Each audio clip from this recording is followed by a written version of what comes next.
The sex trafficking and racketeering trial against Sean Diddy Combs, it will resume on Tuesday, but testimony from rapper Kid Cudi, whose name is Scott Mescudi, spoke Thursday about his brief relationship with Combs' ex-girlfriend Cassie Ventura back in 2011. CBS News legal reporter Katrina Kaufman joins me here in Studio 55 with more on all of this. You've been in the courthouse all week. Great to see you again, Katrina. Before a long break, it's key for the jury because whatever was said yesterday now sits with them for the long weekend. So what did we learn from yesterday's testimony that we hadn't heard before?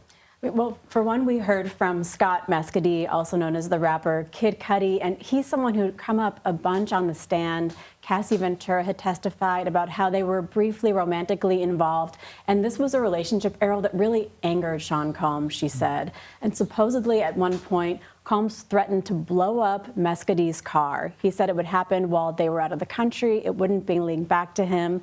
In her 2023 civil lawsuit that she brought, she said that his car did blow up around that time, and we learned from Mescudi that that did in fact happen, that shortly after Sean Combs learned about his relationship with Cassie Ventura, first Combs supposedly broke into his home, and then a little bit after that, his Porsche was just damaged with a Molotov cocktail. Now, there were no witnesses, but he says that he knows that Combs did this, and he also said, Errol, after that happened, he felt like things had just escalated. They had to meet. He set up this meeting with Combs at the Soho House in Hollywood, and he described it as there was this window in the room, and he said Combs was standing in front of it with his hands behind his back like a Marvel supervillain. As they met, they sort of made peace, and as they shook hands at the end, he said he wanted to make sure he was holding Combs' hand, and he said to him, "What about my car?" And Combs said, "I don't know anything about your car," although he then said years later that Combs took him aside. They also saw each other at the Soho House again, and he just apologized for everything. He didn't specify what, but this ties to these arson charges that are in this case. Okay, because that was my follow-up question. You know, much of what we've heard right now from Cassie Ventura, it's uncomfortable, it's awkward, but they were allegedly consenting adults. Where so far has there been proof of this crime of sex trafficking and racketeering, or have we not seen that direct link just yet? I think that we're seeing the foundations of this case, because at the heart of the racketeering is one that there were other people involved in this criminal enterprise, but that it was all happening at the direction of Sean Combs. So we've been hearing about security guards and testimony from his former personal assistants who talked about actions they did that are tied to this scheme in the allegations. And everyone keeps saying that they were always acting at the direction of Combs. When Ventura was in these freak-offs with him, he was directing them, she said.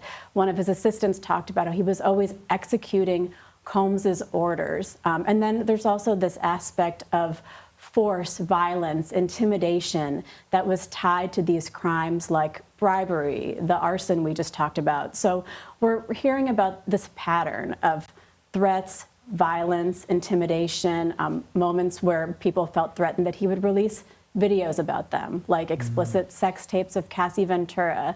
One of his assistants even said there was just sort of an embarrassing video of him dancing. And Combs commented, "I'm going to keep this in case I ever need it." So we're hearing all of his testimony, and you know, the prosecution, I think, really still needs to bring this together for the jury.